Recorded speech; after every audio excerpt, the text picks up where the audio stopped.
Guys, welcome back to my channel. তো 25শে August ছিল আমার কলেজে ভেরিফিকেশনের ডেট, যে কলেজে আমি রিসেন্টলি ভর্তি হয়েছি। তো আমি বাবা মা সকাল সকাল উঠে রেডি হয়ে বেরিয়ে পড়েছিলাম কলেজে যাওয়ার সময়। আমাদের কল টাইম ছিল 11টা। এখান দিয়ে আমি আর মা ফার্স্টে অটো করে চলে যাচ্ছি। আসলে ডিস্টেন্সটা অনেকটাই আমাদের বাড়ির থেকে। আর তারপরে বাবা আমাদেরকে জয়েন করে, আর তারপরে দেখো আমরা বাসে উঠে গেছি। আর এত গরম ছিল ওই দিন, খুব কষ্ট করে ওখানে পৌঁছেছি আমরা।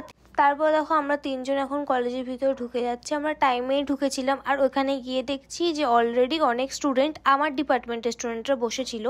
কখন কাদের ডাকবে তখন তারা যাচ্ছে। আর দেখো এখানে মা হি হি করছে আমার পাশে বসে। আর তারপরে এখানে গার্জিয়ানদের চায় আর বিস্কুট দিচ্ছিল। খুবই যত্ন করা হয়েছিল এখানে গার্জিয়ানদের। অ্যান্ড দেন আমার টাইম আসার জন্য ওয়েট করছে। আমার একবার চলো ক্লাসরুমটা ঘুরিয়ে দেখিয়ে দিই। তারপরে আমাদের 4:30 অবধি ওয়েট করতে হয়, দেন আমার নাম আসে। তারপরে আমরা আরেকটা রুমে যাই, ওখানে কিছু ফর্মালিটিস করে আমি লাইনে দাঁড়িয়েছিলাম, কম্পিউটারে একটু কাজ ছিল। এই সব করে আমরা কলেজ দিয়ে বেরোতে বেরোতে প্রায় 5টার মতো বেজে গেছিলো। আর দেখো আমি একটু ছোট করে কলেজটাকে তোমাদের ঘুরিয়ে দেখিয়ে দিলাম, পরে একদিন ভাবছি ব্রিফলি দেখাবো পুরোটা। আর তারপরে দেখো এখান দিয়ে আমরা আবার বাসে উঠেছিলাম, বাস অ্যান্ড দেন অটো করে ওরমভাবে বাড়ি আসতে হয় আমার। আর তারপরে আমাদের তিনজনের যেহেতু খিদে পেয়ে গেছে, তাই আমরা মিয়ামরে চলে গেছিলাম, একটু হালকা ফুলকা স্ন্যাক্স খেয়ে নিয়েছিলাম। আর আমাকে বাবা বলছিল যে চল আজকে তোকে জুস খাওয়াবো।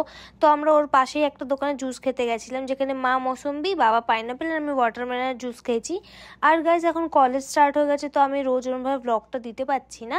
আমি আবার ফ্রিকোয়েন্টলি ব্লগটা দেবো। অ্যান্ড দেন অটো করে আমি বাড়ি পৌঁছে যাবো। That's it for today, tata, bye bye.